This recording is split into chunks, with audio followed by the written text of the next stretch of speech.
بكام اللحمة يا معلم؟ 90. بكام؟ 90.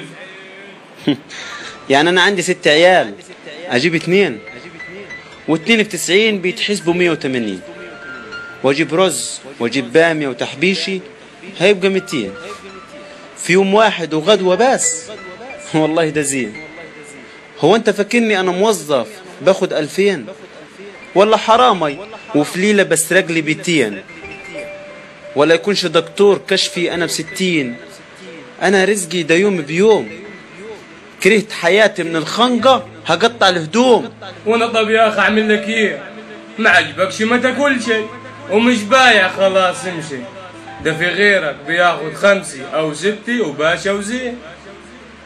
عندك حق يا معلم، عندك حق.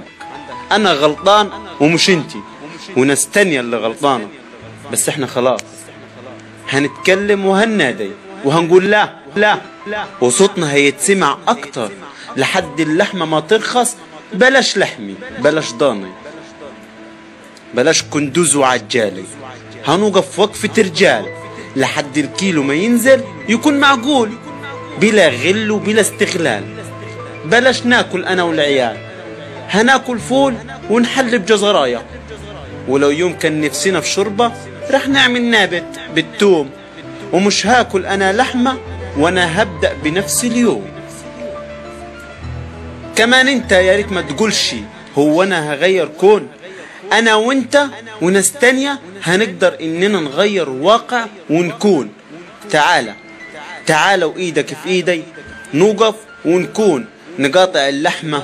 مش هاكل ومهما يكون مهما يكون مهما يكون.